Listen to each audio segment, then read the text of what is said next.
मैंने मर्द की बेबसी तब महसूस की जब मेरे वालिद साहब कैंसर की बीमारी से लड़ रहे थे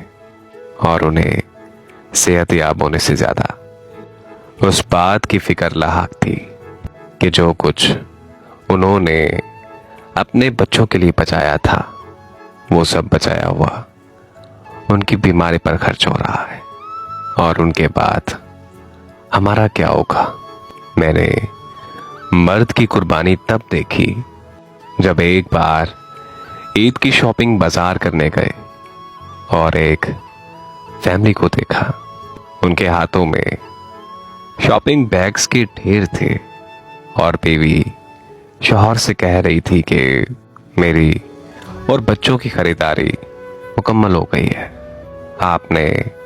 कुर्ता खरीद लिया, अब कोई नई चप्पल भी खरीद ले। जिस पर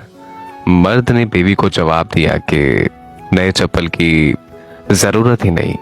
पिछले साल वाली कौन सा मैं रोज रोज पहनता हूं जो खराब हो गई होगी, तुम देख लो और क्या लेना है, अभी मैं साथ हूं, जो खरीदना है आज ही खरीद लो। मैंने मर्द का एहसार तब महसूस किया जब वो अपनी बीवी बच्चों के लिए कुछ लाया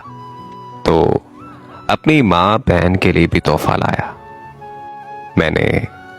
मर्द का तहफ्फुज़ तब देखा जब एक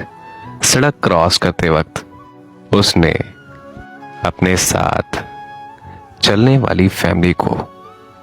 अपने पीछे करते हुए खुद को ट्रैफिक के सामने रखा। मैंने मर्द का जब्त तब देखा जब उसकी जवान बेटी घर उजड़ने पर वापस लौटी। उसने गम को छुपाते हुए अपनी बेटी को सीने से लगाया और अपनी बेटी से कहा कि अभी मैं जिंदा हूं, लेकिन उसकी खींचती हुई कंपकपाती और सुर्ख होती हुई आंखें ये बता रही थी कि ढेर तो वो भी हो चुका है, रोना तो वो भी चाहता है, लेकिन ये जुमला जो सदियों से चलता आ रहा है कि मर्द कभी रोता नहीं है, मर्द तो पत्थर दिल होता है। एक मर्द के अंदर तो कोई फीलिंग्स नहीं होती, उसके कोई जज्बात नहीं होते।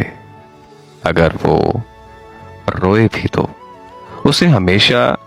ये कहकर चुप करवा दिया जाता है कि मर्द तो कभी भी नहीं रोते और ना ही